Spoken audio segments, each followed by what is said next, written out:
খুশি যারা, অন্ধকার বিলাসী, এটি আপনার কততম বই? এটা আমার প্রথম প্রকাশ এবং এর আগেও প্রকাশ হয়েছে, সেটা সংকলনে দেওয়া হয়েছিল।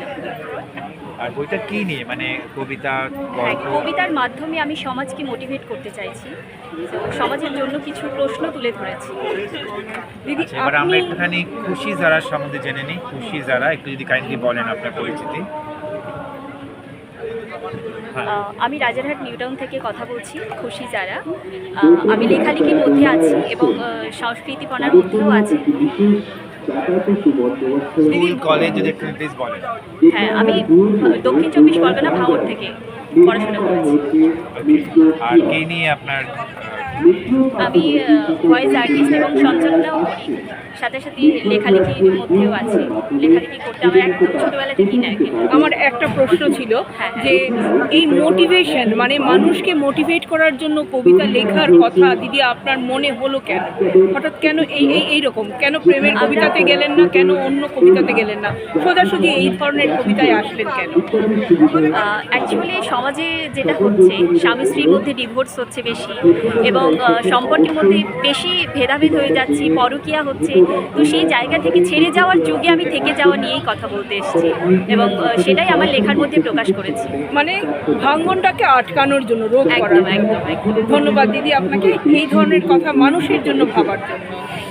খুশি যারা, আপনার নেক্সট নিবেদন কি হবে? মানে আপনি তো বইমেলার পরও আরও নিশ্চয়ই লিখবেন, ওটা কি নিয়ে আপনি লিখবেন বা কি হতে পারে? সেটা কি ছোট গল্প হতে পারে? ভেবে দেখবো। হ্যাঁ, অনেকেই গল্প চাইছেন এবং অনেকে লেখা পছন্দ করেছেন, তাদের জন্য অবশ্যই আমি কাজ করব আর এগিয়ে যাচ্ছি ওনাদের অনুপ্রেরণাতে।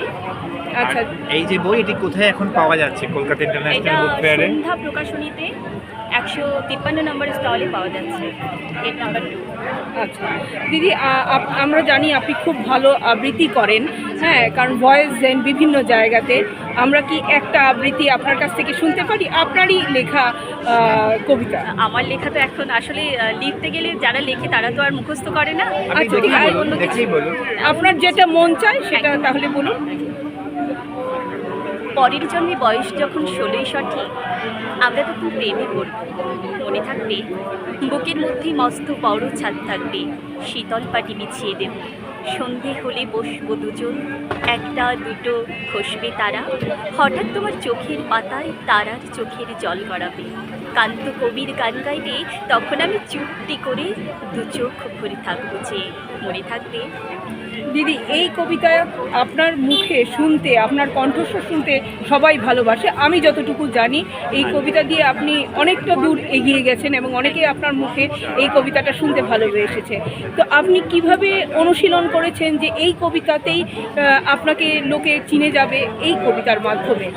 যেহেতু কবিতা মানুষের মানে কি বলবো, অব্যক্ত কথা ফুটিয়ে তোলে, তো আমাদের কাজই হচ্ছে মানুষের অব্যক্ত কথাকে ফুটিয়ে তোলা, সেটা কবিতা লেখার মাধ্যমে বা শব্দ চয়নের মাধ্যমে।